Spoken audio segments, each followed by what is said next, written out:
Yo, what is going on, Cover One crew? Welcome back to the show. Hope everybody's doing great. I'm good as usual. Diving back into 2023 fantasy football problems, because we're talking too much risk for these running backs in the 2023 season. I mean, there are a lot of running backs in this class that we can discuss and say, you know what, maybe they're going to take us over the top. But some of the values that we see here that I'm going to present to you with three running backs, little too rich for my blood. And we're talking Breece Hall is my first one with way too much risk. Don't like it whatsoever. I'm a Breece Hall supporter. No kidding. He is an absolute dynamo at the running back position. Likely could have been offensive rookie of the year had he not dealt with that ACL back in week number 7. However, he still dealt with the ACL, and now we gotta, mitigate the risk because there is quite a bit of it. He does got Michael Carter, Israel Abanikanda, and Zonovan Knight in the backfield to hopefully supplant the carries until he returns. Hearing a lot of upside that potentially Breece Hall could be good to go for week 1. Even the start of training camp we're here, and he may not even start on the PUP. I kind of feel like that is a little bit of coach speak because a guy tearing his ACL back in mid to late October last year. Full calendar year is 12 months typically for ACLs, barring any setback, and I know Breece's wasn't as significant as other running backs that we have seen, but it is definitely something that we still got to keep and point out that week 7 is still it's a long shot for me to suggest that he's going to be ready and full go for the week 1 of the NFL season. If I'm wrong, great. At least you can hedge your bets the other way. But the issue at hand is the fact, okay, he was the RB 42 after the season once he went down, but he was extremely dominant when he was playing in those first 7 games. 85.7 boom rate, consistency rate for a Breece Hall. He was rivaling the likes of a Christian McCaffrey, who was at like the 88-point threshold when it came to consistency boom rate.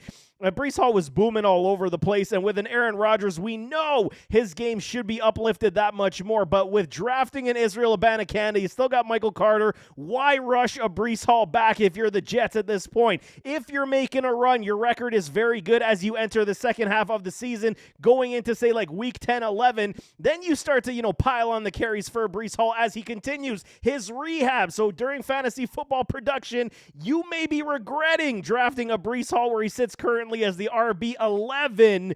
It's a little too rich for my blood. It's too difficult because look at the cast of characters you have in the same vicinity. Tony Pollard at 9, Ramondre Stevenson at 10, Najee at 12, Etienne at 13, Aaron Jones 14, Kenneth Walker the third at 15. Why are you rushing to get a Breece Hall? If Breece falls a couple slots after that, then we got a different conversation. But if you're drafting him still at RB 11, I gotta say, God help you when it comes to your season outlook, because you're going way too vast on this value right now. And I get what everyone's trying to say. And if I'm wrong, I'll put it out there right now. I don't think I'm wrong. I'm just going to put it that way. You got too many better options to be taking a Breece Hall at running back 11 at this point. Stack your wide receiver, stack other running backs, and you got a nice plethora of talent here. Like I'm saying, 9 to 15, you can get a very talented running back that can put you up over 1,000 yards, anywhere from 6 to 12 touchdowns. Why would you risk the biscuit with a Breece Hall? I'm not doing it this year unless he falls down the board quite a bit in my fantasy drafts. I'm just not drafting Breece Hall simply due to the injury recovery time. If he does have a setback, we got another J.K. Dobbins on our hands. Not going to happen for me this year. You guys can do what you want. I'm just giving you the advice as I see it. Next one I got is Cam Akers. A little bit too much risk. I know a lot of people falling back in love with Cam Akers, and I get it. The best way I can say this about Cam is where his ADP sits right now is running back 21. The value is decent. I'm not going to suggest it's not, but I do believe you can get better value here, is the reason why I'm suggesting this.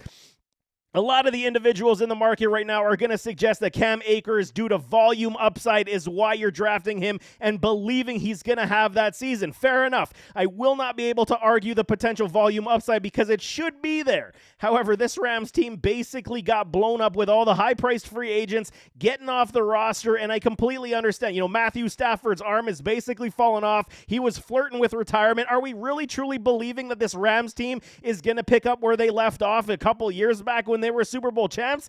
I don't think so. I have a big suspicion that this is not going to transpire, and Cam Akers, even at running back 21, is still a little bit too rich for my blood, where he's got guys to contend with a Kyron Williams, who did showcase some talents as the year did go on. They re-signed Sony Michel, could be a camp running back body, and rookie Zach Evans. So there is running backs here that could take away the touches from Cam Akers, and you got to believe, how, the Rams were discussing, potentially moving on from Cam Akers last year. He also still is coming off that Achilles, where he did look better, than I thought he was gonna coming off the Achilles last year. But I'm telling you right now, even if he is fully healthy, there is going to be a step missed, because the Achilles, you're never really the same after the Achilles injury. He will probably be and look that much better, but there is potential where this running back room could see some good split carries, especially with Zach Evans, who does got some wheels and could be a definite running back to contend with. Running back 33 was Cam Akers last year, and his 40% boom rate should not be encouraging. I completely understand where everyone's coming from, because last 6 games of the regular season, we did see Cam Akers hit 83.3 consistency boom rate. That is a great number for Cam, and I get why people are trying to, manifest that into the next season to suggest that this is going to transpire again.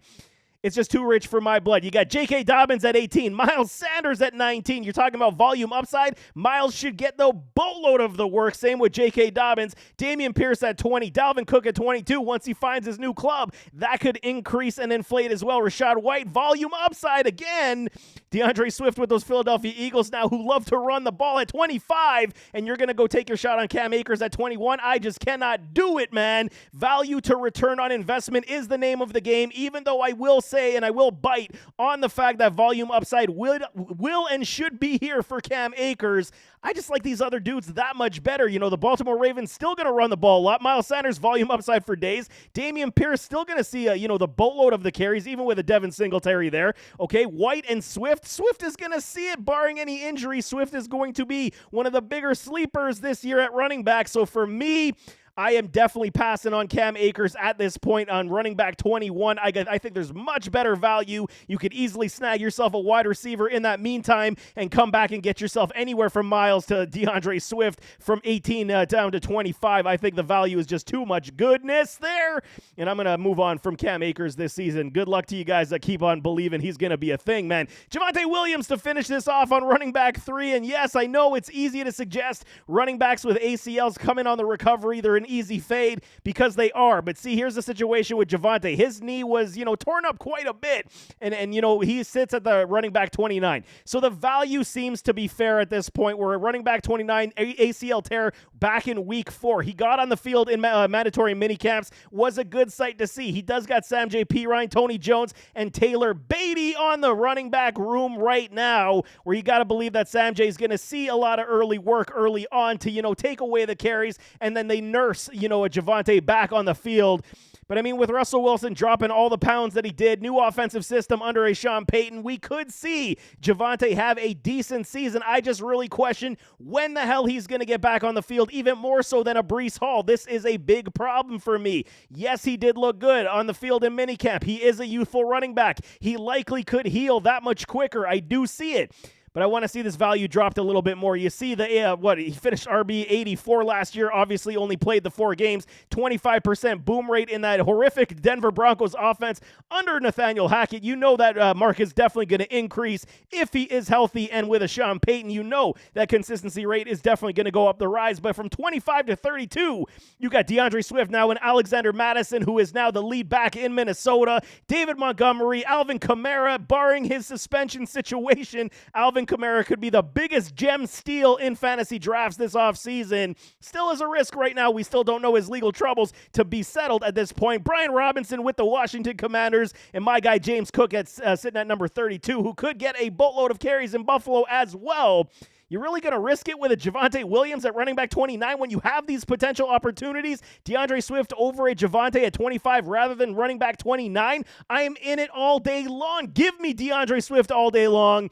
I mean, change of scenery definitely promotes guys to have better seasons, better campaigns, and DeAndre Swift, Alexander Mattison even might be a little too high for me, but volume is key as well, and he should see running back 1 carries in an offense that's going to be very high octane and dynamic. Why wouldn't you trust that over somebody who's coming off off an ACL injury. Very easy suggestions for me. Just had to throw it out here for all y'all that are debating the fact of taking guys like Breece Hall super early, Javonte a little bit lower to hedge your bets, and believe he could be the running back one for your season. It's going to be very difficult for y'all. No kidding, but I'm telling you, these are the guys I'm right now staying away from because I see much better value to return on investment with upside, mind you, to get you those fantasy football trophies. But nevertheless, as always, don't forget to hit that like button, hit that subscribe button, jump in those comments, give me your thoughts. You guys in or out on all three of these running backs? Throw it in the comments. Let me know what you guys think.